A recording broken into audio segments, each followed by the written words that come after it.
All right, what's going on, guys? Dr. Matt here, host of the Roadie Strength Podcast. We got two special guests on today, Kelly and Sam Krivit. Is that pronunciation correct? Krivit? Nailed it. Awesome. And they are the owners and creators of Fight for the Fittest, which is the premier off-season event in the Northeast for teams of 4. And that's 2 men, 2 females, and that is CrossFit. So that's an event coming up in September 28th and 29th. It's a 2-day event. It's going to be in Brentwood, New York. Is that still accurate? Awesome. And that is in the Suffolk Credit Union area in the arena in Long Island, New York. There are elite, RX, and scale divisions. And I know you guys have done different comps in the past. So this one in particular is just for teams of 4. Yeah, correct. So we're going to do the teams of 4 for this event, and then hopefully we'll expand as this continues to grow. Awesome. Very cool. So we're going to get into how the event was created and all the kind of the stories behind it. But just to start off, I like to start with the rapid fire questions. So first one I always go to is favorite coffee shop. And it could be something just around the area or pretty much anywhere you've ever been. I'm boring. My kitchen is my favorite coffee shop. No, that's good. Kelly doesn't leave the house until she's had 2 cups. I'm way out of the house, and I'm pretty basic, and I go to Starbucks. Very nice. Very nice. All right. What's the order at Starbucks? Iced Americano. Nice. Okay. How about the home brew? Just a regular, nice, old-fashioned pot of regular coffee. Nice. Good stuff. All right. Next one, we got favorite go-to breakfast. Same thing. Could be something you go out and eat or something you make on your own. You eat the same thing every day. So do I.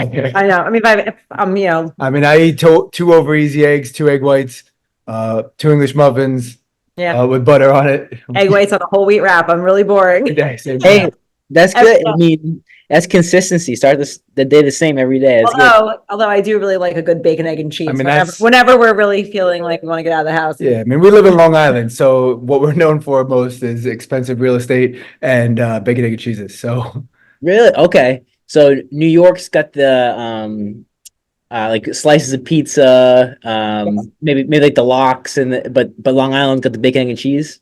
Yeah, BEC. BEC, gotcha. Okay. Next one we got favorite recent book. And this could be Audible or even podcast if you want to do podcast. Yeah, I don't even remember the last time I've had a chance to sit down and read a book. We have 2 young kids and we're running around like crazy, but I do drive to work. So podcasts, I listened to, actually I was kind of on a bodybuilding kick for a while. So I really like Boss Bitch Radio. Diane Flores, she is a female bodybuilder, ex-competitor and a trainer. So she has some really good gym tips and workout insights. So she's really cool to listen to and she's fun. What am I? I'm presently reading. Actually, Dave Castro wrote a book, a program in the CrossFit Games. So I'm presently reading that. And then podcast wise, I like anything about the sport really of CrossFit. So I listen to a lot of Savan's. Savan's a good one. What he has when he's talking about the sport. And I listen to Brian Friend's podcast, stuff like that.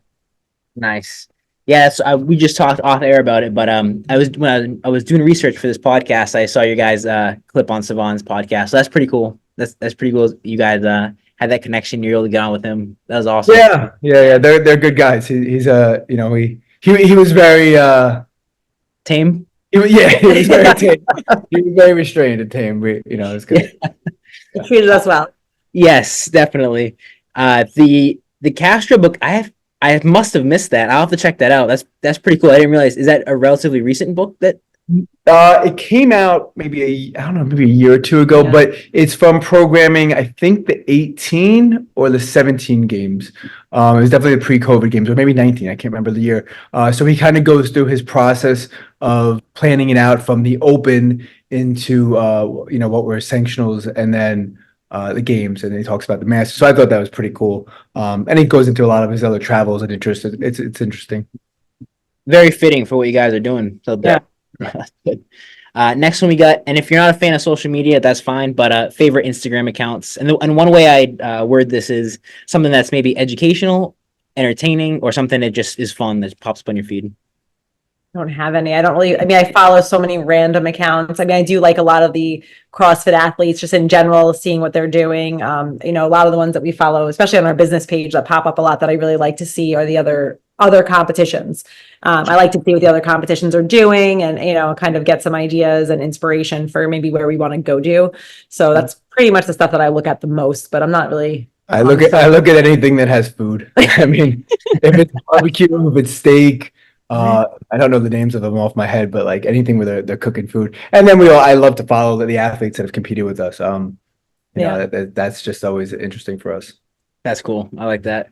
Yeah, it's cool with the competition scene, like to see you know, the athletes that have done your comp, like the other comps they're doing, see how they're doing like in their seasons. It's cool. And we've been pretty lucky too, because we started off pretty small and local. So we built a lot of relationships with people who competed with us. You know, it's kind of a little bit different than starting out big where you don't really get to know everybody. So it's nice to see, like we've had some, you know, some people who competed with us at our first event and they've competed every event with us that we've ever hosted. And their first event was like their, you know, start of CrossFit. So seeing like the growth and the change in people and, you know, how far they come over the years is really, really cool to watch too. Yeah, that's super unique. Like an event, obviously, like a Wadapalooza, like you know the big name events, they would never be able to do that. See the growth of those athletes like year to year, and at least not to the extent that you guys are doing it. So that's pretty cool. Yeah. Next one we got somewhere you traveled recently. This could be for work. This could be for fun. Most recent was North Carolina visiting family. Maryland. We, you know, like we said, we have a 10 and 8-year-old. Our travel revolves around what tournament my daughter's playing lacrosse in.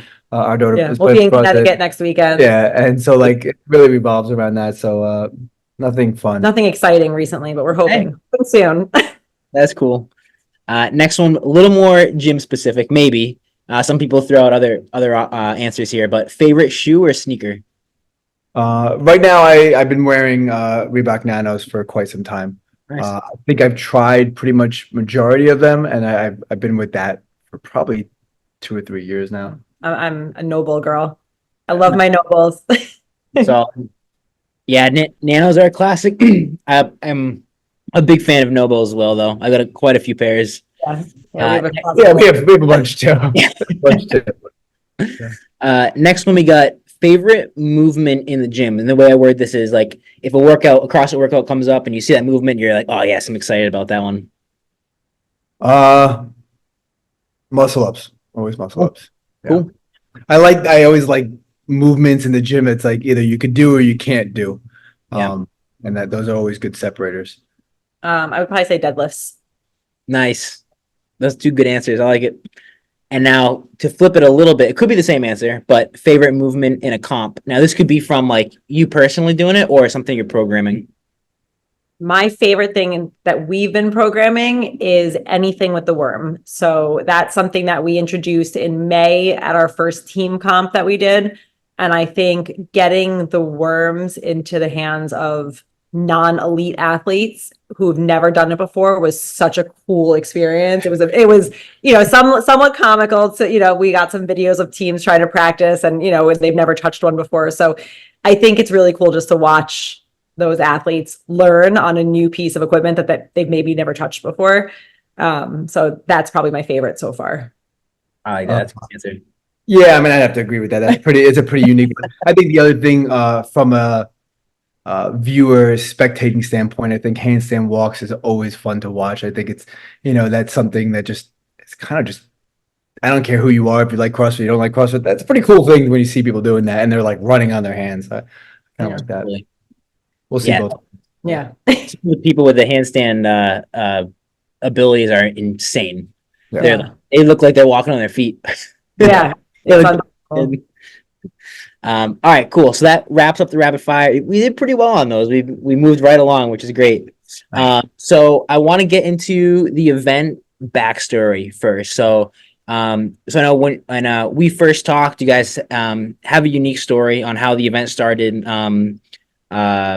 Sam, you're a physician assistant?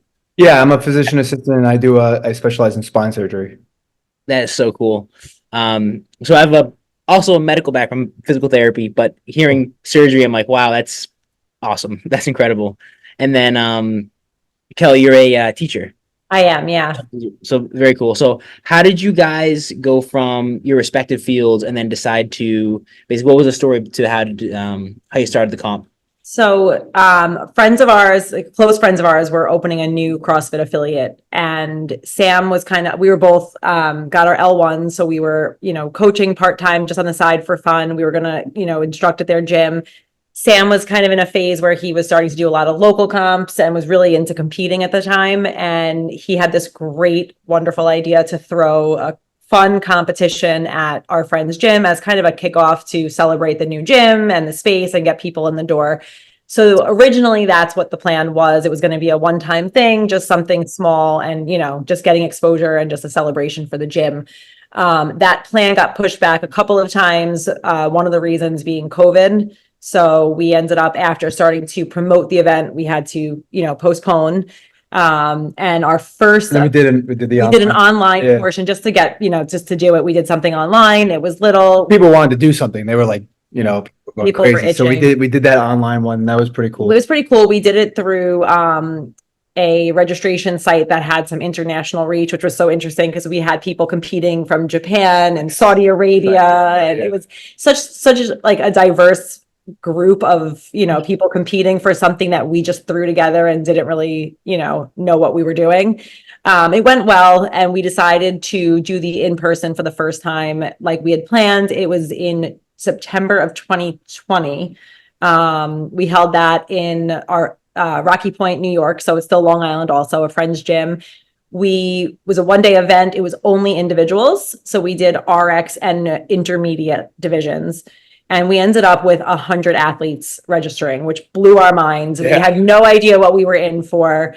We had indoor and outdoor workouts. We had, vendors. It was just one of those things that just took off, and we went with it. We just ran with it. We had a great time. I mean, we had such great feedback after the fact that we decided to do another one sooner than I probably would have liked. I mean, literally the next day I was like, all right, let's do another one. She's like, what are you talking about? The way we work is Sam comes up with these insane ideas, and I'm the one who kind of has to package it in a nice little bow and make it work, because I'm the logistics, he's the ideas. So,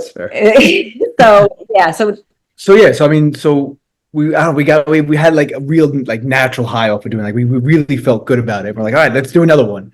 And then we did the partner series, which was in the winter. Yep. A couple months later. Yeah, we did an online qualifier. So that first event was September. We did an online qualifier in November for pairs of 2. And it was RX and scaled, and it was 3 divisions, co-ed, then male, or female. So the online qualifier, we took the top teams and had in-person finals in that same gym in January. And that was kind of our first year of events. Wow. So how many events was that in 1 year? 2 years. So that was events. 2 events in 6 months. 6 months. Yeah. Oh, that's intense. And the feedback just kept being very positive. One of our goals, based off of our own personal experiences, I'm not a very, I wasn't very competitive in CrossFit. I had done some local things that were very light and fun, not really, super competitive. So we wanted to make sure that we had, the goal of allowing this to be available to people of all different levels, which is why, some of our comps are RX and intermediate, some were RX and scaled. Yeah. So we wanted to make sure that it was, you're giving the athletes this experience of, what you should feel after you win a competition, which what we noticed with Sam was a lot of times he would win, or not win, but he would podium, or we'd see friends podium at local competitions. And it was kind of like a pat on the back, which is great, but we wanted to make people feel, special. So we worked really hard on getting big prize packages. And the first year we purchased things, from the money that we got from running the comp. We purchased barbells and weight vests and all these things just to kind of, make the prize packages exciting for the winners. That's really awesome. Yeah. Like, especially that hits home currently, because there's been some, I know you guys mentioned on Savant's podcast too, but the Legends series, which is supposed to be like basically the games version for Masters, where we're having tons of issues with the prize packages. Yeah, I looked into that a little bit, and I think those guys are great guys. I've spoken to a bunch of them, the event organizers, and they've been helpful. I don't think they promised cash prizes. Is that the case? Yeah. It That's looks when I read the article, and I was understanding that they didn't promise cash prizes, so I didn't know why there was this apology for not giving cash prizes. And I mean, Yeah. those athletes, from the people that I speak to, and I spoke to a lot of people that are there, they feel amazing when they're there. Like Totally. they feel like they're an all-star. They're going to the games, they at the locker room, the check-in day, and they got I saw all the stuff that they got from first form. I think for the people that went there, everyone I heard had a positive experience. It's unfortunate you can't win cash prizes, but I mean, I think the experience that they get there is an unbelievable thing. So the cash prize is a nice thing, but that's a big event that they run. That's a huge event to run. So maybe it was less of a mistake and more of the social media storm kind of spun a story about it a little bit. Yeah, I think so, and I think it came out from them trying to be proactive and saying, "Hey, sorry, we couldn't do cash prizes." Sure. Okay. This wasn't like what Canada West did, and I think it was Madrid that did that didn't pay prizes that they had Promise. that they were promised. Those are two very different scenarios. Or okay. Okay. But I think they'll continue to be successful, and cash prizes is not always doable. It's just it's Yeah. expensive. I mean, Yeah. money. Yeah. When Totally. you look at an event like Legends, think about how many divisions they have across the board. Yeah. They put a lot of people on the podiums. They probably have 40 podium winners at the end of it, 40, 50 podium winners.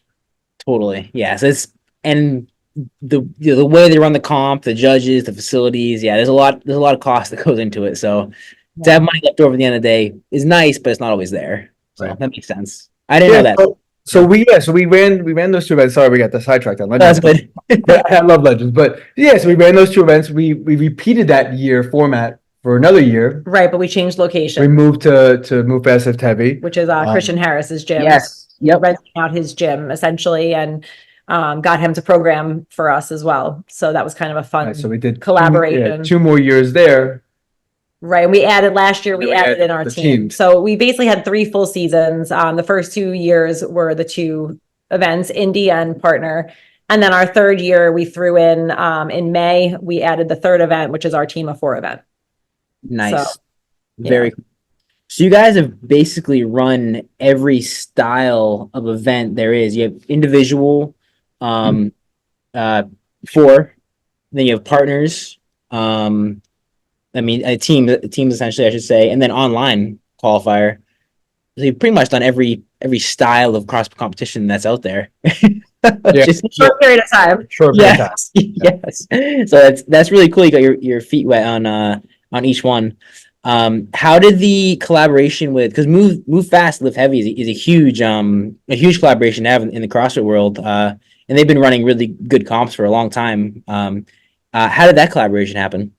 Yeah, so Deb, who works with Christian and works with Move Fast at Heavy, she was at our event at our very first event, the very first event. She set up a booth to sell their apparel, and she approached us that this would, we have a big space, looks like you need a big space. And that was kind of like the start of it. We ended up running the one more at RxFit in Rocky Point. And we knew that we needed a bigger space. Then working with Christian was a nice bonus because of his experience in the CrossFit Games and programming standpoint. He's been programming for a long time. That was kind of just an easy, wonderful bonus. Yeah. Something that's really been unique for our style, and I have spoken to a lot of event organizers. Most event organizers own a gym. They are affiliate owners. They start doing this out of their own gym, which doesn't cost them anything because they have the equipment, they have the space. Right. We don't. We didn't have a community. We didn't have members to help volunteer. So we had to build that from scratch. And we have to always rent a facility. So, our overhead is there from the very beginning, even from the smaller comps, we're paying for space. Totally. And, Long Island is a little bit different than Rhode Island. So like Long Island, we have, it's like 100 gyms, 100 CrossFit gyms. That may be an exaggeration, but it's pretty close to that. It's probably like in the 70s or 80s. And it's not, Long Island's not huge. And so for a while, it took a while to get past that point, to let people get to know us. Like, hey, we're not a gym owner. We're not trying to steal your members. We are trying to build this for the community. And once we were able to kind of get past that roadblock, things really took off. That's cool. Yeah, that's very surprising they have that many gyms. Because like you said, it's not that I don't know what the actual geographic difference between. It would be an interesting comparison, Long Island versus Rhode Island, but Rhode Island I think has maybe 10 CrossFit gyms. Right. There's at least one. I mean, there's one every town in Long Island. Yeah, It's gotten. I mean, I could probably name 30 in a minute, and they're probably all within a half-hour driving distance. Wow. Yeah, So that's, like you said, that's good and bad. The resources are there, but breaking into that can be tough. That makes sense. Yeah, and then working with Christian too, I think helped because, it was, like Sam said, a lot of event organizers don't put themselves out there, but for us, it was kind of a necessity in the beginning to say like, hey, like this is who we are, this is what we're doing. We have no, business interests in, getting people to come to our gym and whatnot. It's more for you guys. We want to do something good for your members and give you guys a place to go. So by going to Christian's gym too, I think Christian was able to also kind of put that out there a little bit, just with his followers and the people that he knows as well. So it kind of helped expand our reach a little bit as well. Yeah. And getting to know him was phenomenal. He's such a great guy. He's so easygoing. And just getting the programming and stuff was great. And it was just a fun little collaboration that we were able to do with them, for the last, I guess now 2 years. Yeah. So that's cool. And like you guys said, like him being at that level, and as you guys are growing the comp, like having someone like this is the person who's programming it, and having that like all-star or like behind that is pretty cool. The programming team is not easy, so that's a challenge itself. So he is going to program for this next event as well. That's a super huge help. That's awesome. So let's talk about this next event coming up a little bit. So it's in September. You guys have already run the online qualifier for it? Okay. Not yet. I'll go. So what we just finished an online qualifier for was the partner series. Normally run. So we're doing that next week. January 20th. The 20th. And that will be our last competition in the gym setting. So that's in 2 weeks from now. Oh, gotcha. Okay. So that's the finals that we have, the 3 divisions, the co-ed, the male, female. So that's coming up January 20th. That's going to be a nice one. That one's a nice one. It's intimate. It's a little bit smaller. The winter time in the Northeast, you understand how it is. Like you can't have 100 teams. So we do the online qualifier for that reason. Sure. The one in September is going to be straight open registration. We're going to just open it up and let them sign up and fill them in. September is our next expansion. So we kind of grew by going to Move Fast, Lift Heavy with the next space. And we realized we've outgrown already in 2 years. We've outgrown that space. We can't, handle the volume. We've sold out. Our team's sold out. Our last individual, I believe, sold out. Yep. We're capped for the partner series. Like Sam said, that's winter time. So we're kind of all indoors for that one. So at this point we knew it was just time to, get a bigger space. So we're actually working with an arena. Was it 60,000 square feet? Yeah. So we won't outgrow this space anytime soon. This place is huge. So basically the way that the setup is, they call it the field house. It's an indoor track. Sure. So how big a track is. So that inside that area, they have an area that we could have 2 competition floors, vendors. They have the indoor track. They do have a pool. Whether we're going to use it or not is up in the air. That's rooms, classrooms, stadium. Like full pull-out bleachers around the whole track. So we're far from outgrowing this space, and this is a unique situation too because the college really wanted to run sporting events like this. Their athletic director had experience in CrossFit, and he wanted to do this. And so this sponsorship that, co-sponsorship that we have with them allowed us to make this big move because it's a big undertaking. Yeah. That's awesome. And you answered my question already because I saw the picture because when I went on the website, I saw the pool. I'm like, ooh, this is cool. But you haven't released any of the workouts yet, right? Obviously. Yeah. So listen, we got to put the pool in the video, right? The pool's got to be in the video. So our thought process on the pool is realistic. So the other expansion is that we're expanding to elites. We've actually never done an elite division before, so that's going to be new for us. But with the space, we know we can handle it.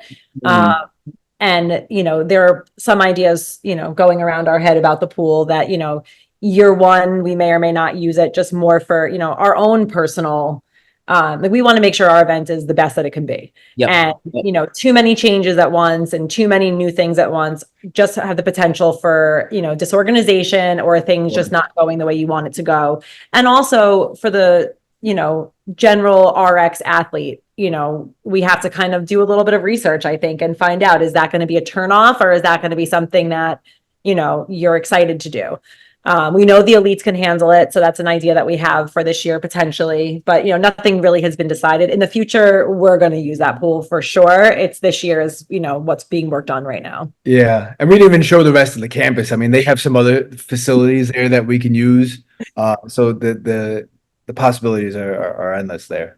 Well, I'll tell you from a small case study, I sent a picture of the pool to some of my friends who do CrossFit competitions. I'm like, hey, I'm podcasting with these guys tomorrow. They have a pool in their facility, and they're like, no way, that's incredible, that's so cool. Because you just don't see that unless you're at the semifinal or games level. So just to have that, and I don't want to put any words in your guys' mouth if you don't end up using it, but it just to have that there is cool enough on its own. Definitely on our minds. We're kind of troubleshooting some different options, and we're gonna work it out. But in full, like the way we're doing things, full transparency is like we'll put the workouts out really early. Like, sure. Okay. We're gonna lock in what equipment we have soon. We're gonna start programming. We're gonna test, and we're not gonna slow play this. We're not gonna tease the workouts, and we get the workouts ready for you guys. We're gonna put them out because we want to give people as much notice and as much information as possible. We want to just give it as like this is why we announce it as soon as we could, even though we've had this in the works as possible. As soon as that contract was signed, we're like, all right, let's tell everyone, because I feel like the best way to do these things is just put the information out there for everyone. There's no reason to Yeah, I think that's probably the best. I mean, I could see some people arguing that like wait to the last minute and announce the workouts and surprise everybody, but I don't know. I think it makes more sense like what you're saying is like get the hype out, get people talking about it as early as possible, and get people prepared as early as possible for what's going to be expected in the workout so they can train for it. Nothing to lose. I mean, especially in this standpoint too, where this is new to us. We need to get the word out as much as possible, and our community has been Long Island, New York, Connecticut, some in New Jersey, but now we have to reach Rhode Island, Massachusetts, Pennsylvania, Maryland, Delaware. We have to get out there because we can fill up this place, and if we fill up this place and it is what we think it's going to be, like I said, we can expand this event there, and it could be longer. It could be multiple days. It could be different divisions. So yeah, it's cool, and I like how you were saying earlier how you've been looking at other comps kind of in the area. Yeah. I don't know too much about the New York competition scene, but in New England, there's not a ton of big comps. Off the top of my head, I know of three like big comps in the area. There's the Invictus Boston Invitational, which I helped like participate in. There's the Southeast Showdown, and then the in CrossFit Amiskiag in New Hampshire. I know are like the big like three in our area.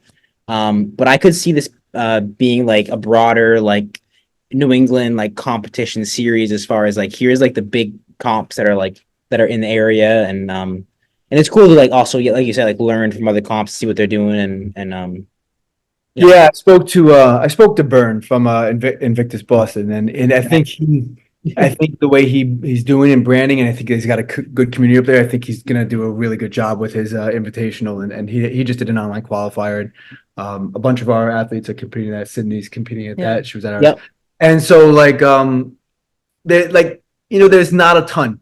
No, there really isn't a ton in the Northeast. I'm not sure what the reason is for that. I have my theories. A lot of the competitions are local competition, local gym run, like Battle of the Bay in New Jersey.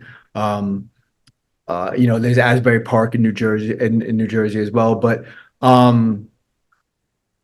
why? I don't know. Maybe it's just so expensive to do stuff up here. Like you go down to Texas, and you can rent an airplane hangar for probably $4,000. It's just there's nothing but space down there, and maybe just it's less expensive to run these competitions in the Midwest and the South. Yeah, here it's definitely, we've been talking about this growth for a while. And that's kind of, again, where we balance each other out, because if it was up to him, we probably would have done this, a year and a half ago. And bought a rig and a truck and a trailer. And I mean, we would own every piece of gym equipment known to man if it was up to him. But, I think that some of the best advice that we've gotten from, or say Sam, Sam really does talk to a lot of the other event organizers, around the country, essentially. Was to grow slow. Grow when you have to, grow when you're busting at the seams, like only make those moves. Otherwise, you put yourself in the situation that some of these events have where it's too much and then they can't sustain because they're taking net losses. But something we're learning is running these events is not cheap. The amount of costs that go into it is just, there's so many things that we've learned just running out of a gym, these extra costs that we've, come into that we never would have thought of. And now, going on to such a bigger scale, the one thing that we keep saying is, let's just make sure that whatever we do, we do conservative the first year, because we want to be able to keep bringing this to the community year after year. So if it means that the growth is going to be a little slower, and, that's fine by us. I mean, this is already, going to be a huge event. It's Saturday and Sunday all day. We're hoping for 100 teams of 4.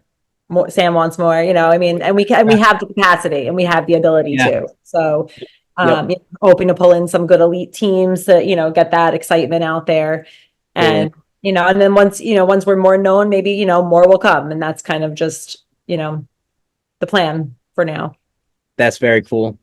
A couple just general questions about the comp. So any lessons you guys have learned that kind of like stick out along the way that like, oh, I want to improve upon this from like last year, or we're going to do this better, or change this around or anything like that? Yeah, I mean, I think we do try to emphasize judging, but listen, the simple fact is these are volunteers. Yeah. So we do program according to that. So we try to make movements that are easy to judge. We try to make movements that are easy standard wise. We don't try to complicate things. And I think that's best. I think what we realized when we, because we ask for feedback at the end of every event, is people want a well-run event that's clean and fun and competitive. We try to keep it competitive across the board and make it fair for everyone across the board. Yeah, I think, the judging is definitely, in any comp is always an issue. And, we're doing everything we can to improve upon that, events after events. And I know, you're always going to have some people who are unhappy with something. Our goal has always been to, do the best that we can for the athletes. So I think that's something, I mean, I would hope to think that that's something that people know us for. I mean, we're pretty easy to reach. It's just us. We run our social media, we run our email. It's, Fight for the Fittest is the two of us. And, if people have a problem, they know they can reach us, and, we'll always do the best that we can. And we try to do the best by the athletes, but sometimes, there's nothing that we can do except for learn from it. But, and we do. And for the most part, there'll be plenty of opportunities to learn from this event. We learn from every event that happens. I guarantee there's going to be a lot that we're going to learn this September, but, not everyone needs to know about that. And kind of a similar question. What do you guys think are the toughest things about the comp organization? Staffing. Yeah. It's always my fear. I have a big staffing fear. Staffing's tough. Like I spoke to one of the guys down south, and what he does is he offers his members a free month of at his gym if they come and judge. I mean, I can't offer that. It's just I don't have a gym. But we've tried paying, we've tried bribing with shoes, this and that. Shoes seems to be helpful. Shoes was very popular. Shoes, like we announced shoes one year. Reebok was nice enough to give provide shoes to all our judges and staff. That helped.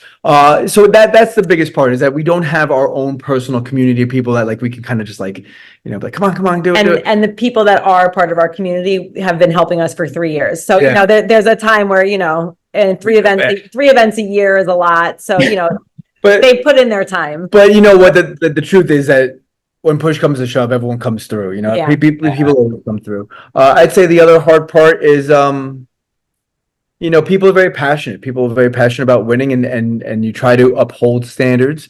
You try to be fair, And you have to kind of stick to your guns on certain things, and because you know it's the right thing, whether you have a relationship with the person or you know the person, you just kind of you have to do what you know is right, even though it's the hard thing, and that's fine. And I think people respect us for that. I think people understand that we're not going to play favorites. Yeah, we're not going to make things up on the fly. Like, we have a rule book, and the rule book stands, and that's it. Like.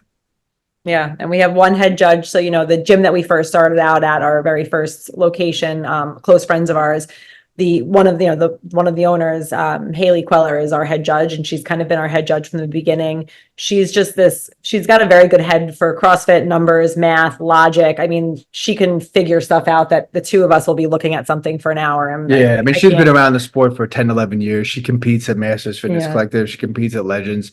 She's been, hopefully this year she'll compete as a Masters Games athlete. So, she's our head judge, and that's kind of, and that's the other thing too. It's one person. You're not dealing with three different thoughts. It's, if there's any question, if there's any concern, she's the final say, and that's it.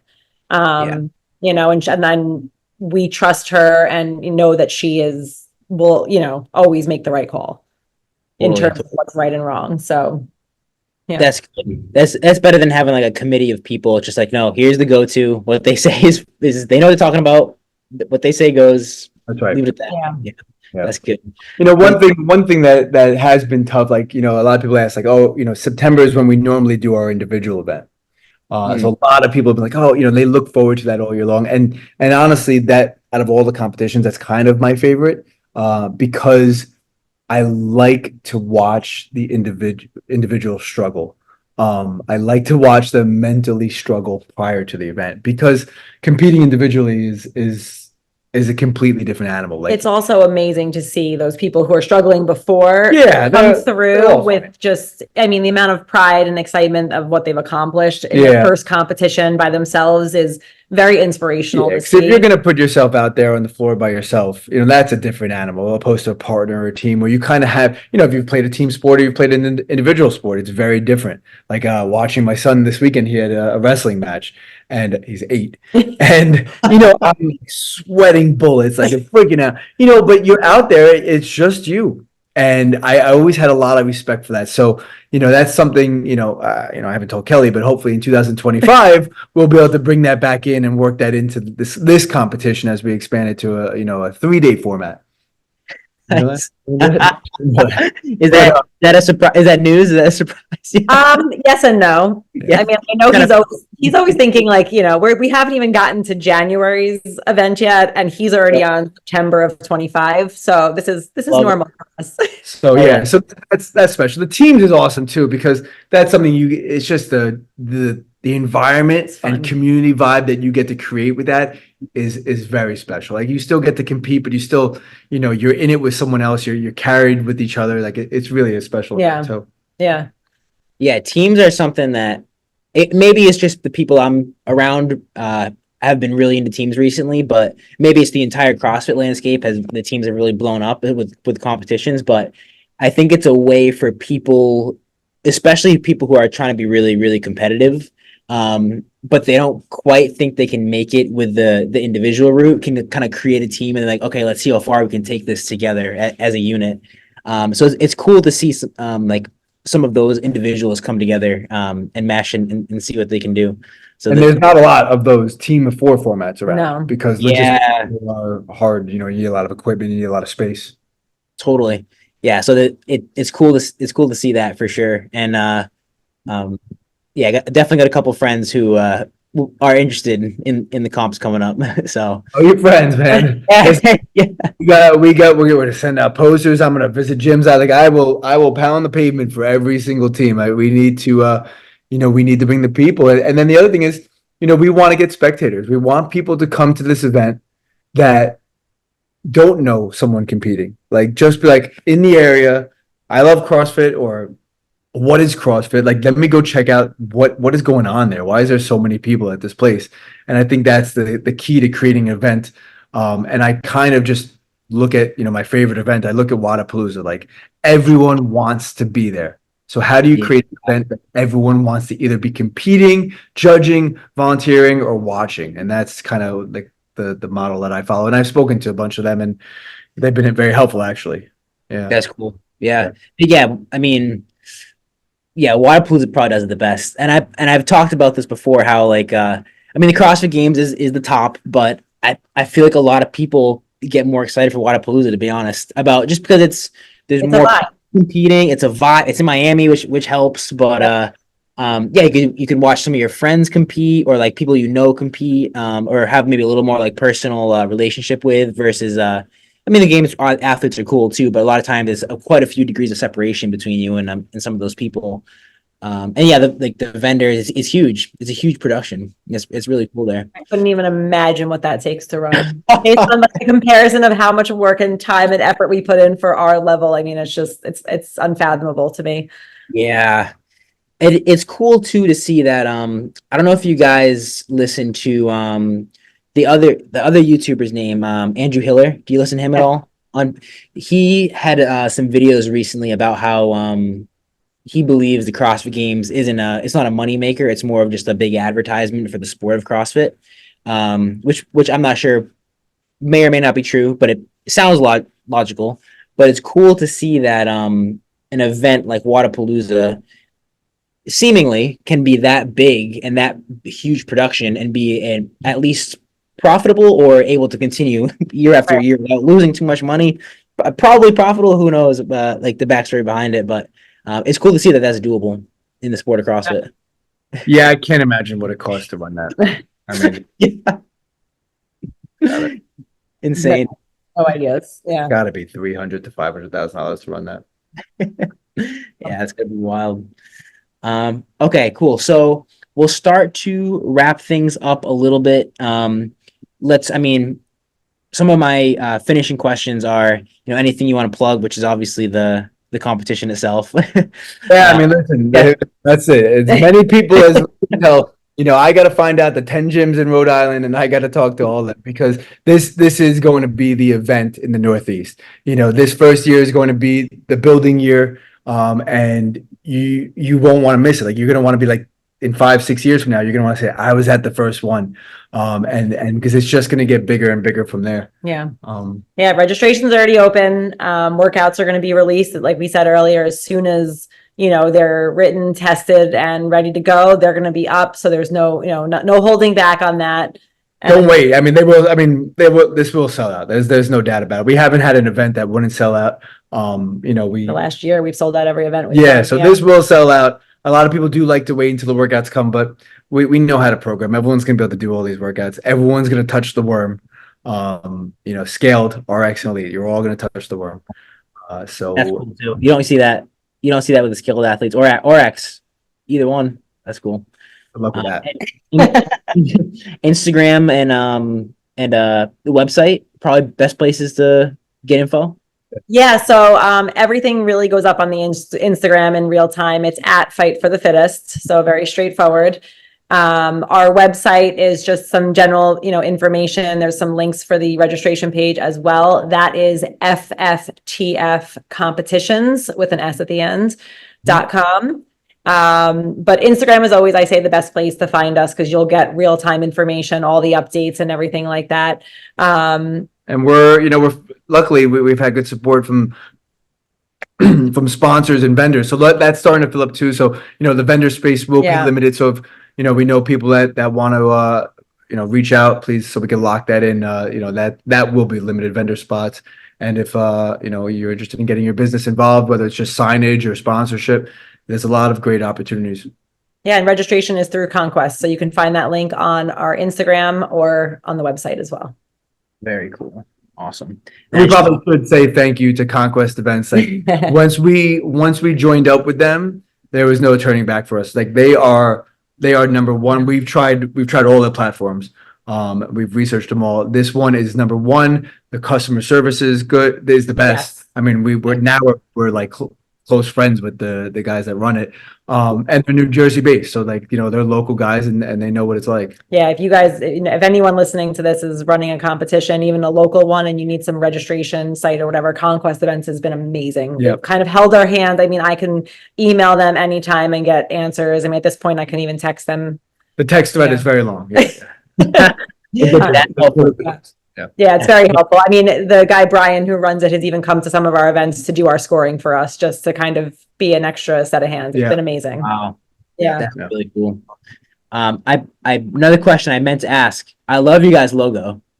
How Thanks. did you guys come up, but how did you decide on that one? So it was a progression. So when we first did that event, I think I went onto some random website and, logocreation.com. I mean, something ridiculous. Sure.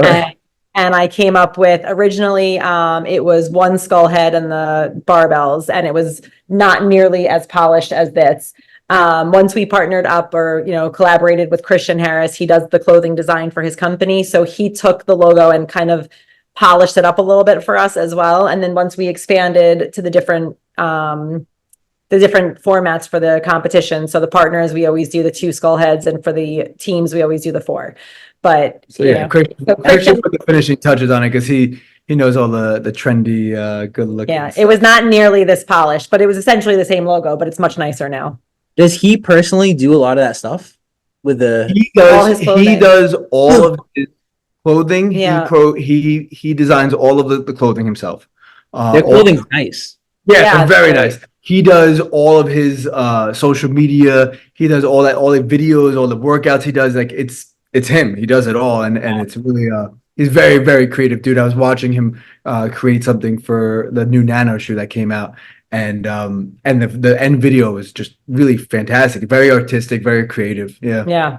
That's all. And I thought it might have been like part of a greater that organization, but that's really cool. That's cool. He's doing that. This is like the 3rd iteration, because I think we had somebody who again, we like to work with people who competed with us. We had somebody who is in some sort of design that ended up tweaking it to their first tweak. Oh, that's right. Yeah. We did like I said, I did mine very rough for the first year, and then somebody competed with us. He was in graphic design. So I emailed him and said, hey, we'll pay you. You want to polish this up for us? And then he did, a second iteration of the logo.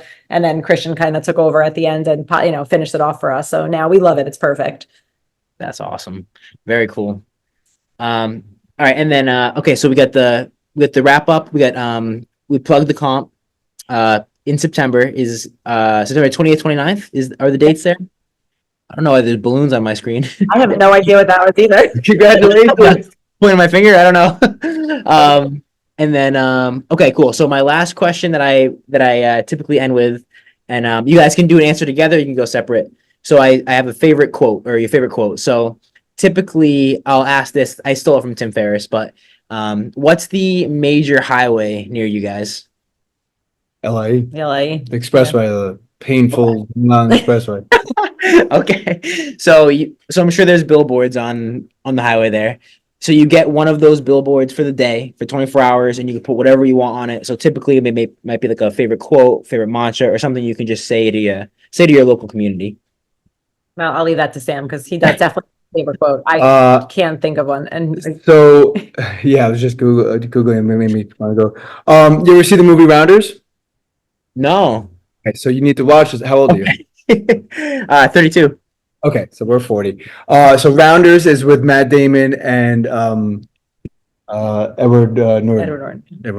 So it's a movie about gambling, right? So the quote at the end is, the guy's name is Worm. He goes, I told Worm, you can't lose what you don't put in the middle, but you can't win much either.